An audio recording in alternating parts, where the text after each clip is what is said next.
A Native American went on Jim Bakker's show recently to discuss socialism. Basically, this guy thinks that if you want to know what socialism is like, then you should go to the reservation.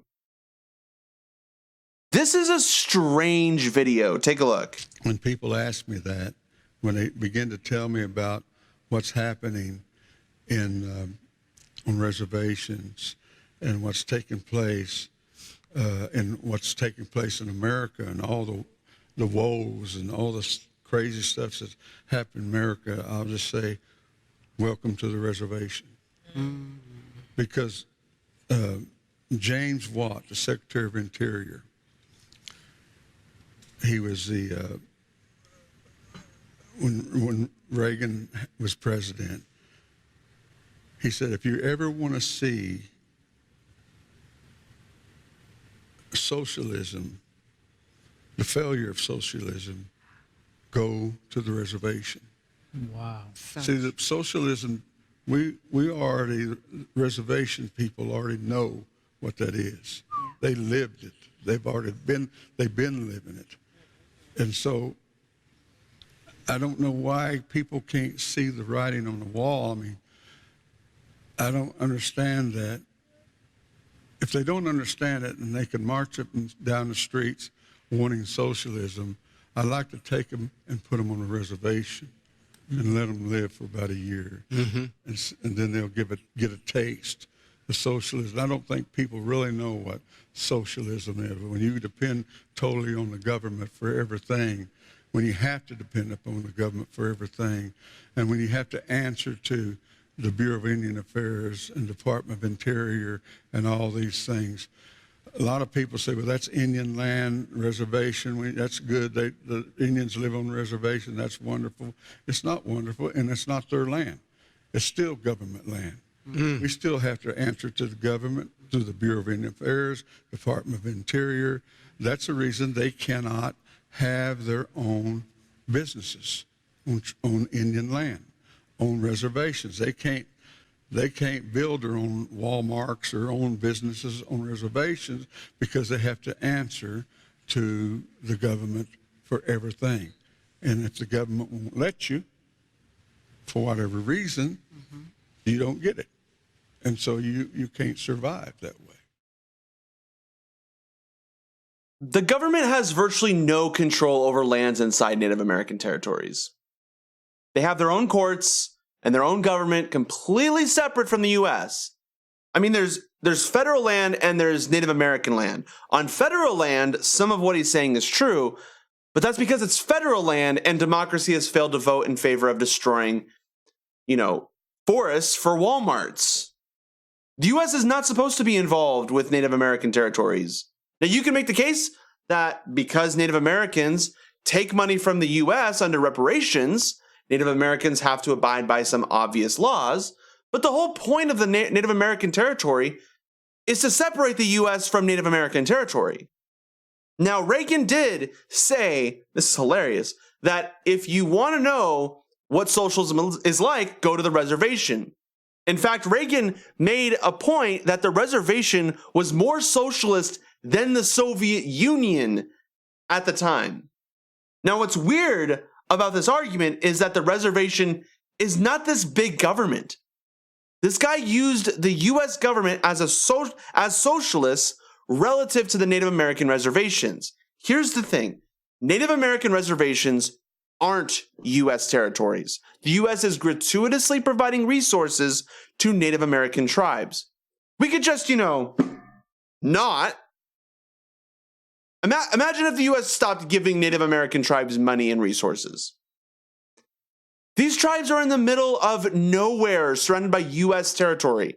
Essentially, if the U.S. abandons these territories entirely, then it's like treating these territories like they're some different countries. These would be not very well populated countries. In a modern world, you need trade, you need diplomacy. We're talking about Native American tribes, some of which don't have access to modern technology. Imagine if we stopped giving these people money. By the way, just stop and think about why we're doing that. Why would we be giving these tribes resources in the first place? I mean, typically, you give things for free because you feel like you owe a debt. Look at the Iran nuclear deal, where we decided to give Iran money. Why did we do that? Because we stole their money years ago and never gave it back. Now, why would the U.S. feel like they owe a debt to Native American tribes? Did the U.S. do something to Native Americans some time ago? Here's a hint. Maybe it's because we slaughtered them and took their lands. This guy makes this weird point that it's the U.S. government that's to blame for there not being Walmarts in Native American territories. Do you really think that? Do you think that Walmart executives say to themselves, you know what? We would make a lot of money if we bought some stores in Native American territories. Problem one, these territories are not heavily populated. Walmart wouldn't make a profit. It's called capitalism, not socialism. Problem two, you can't just buy land in Native American territory because that defeats the whole point of the reparations that the U.S. has been trying to give Native Americans. What the heck does socialism have to do with this? This guy actually thinks that the issues that Walmart executives are facing would be something like, well, I guess we shouldn't build stores in the middle of nowhere on Native American territories because they're socialists. Maybe if those pesky Native American socialists weren't so socialist, maybe we could put up some Walmarts in their lands. What? This is the most ridiculous argument I've heard all day. Last point. This guy said that Native American reservations can't have businesses. Like you have to go through government stuff. Like that was a point that he made by itself. Let's see. I wonder where casinos are built. Let's think about that for a second. What?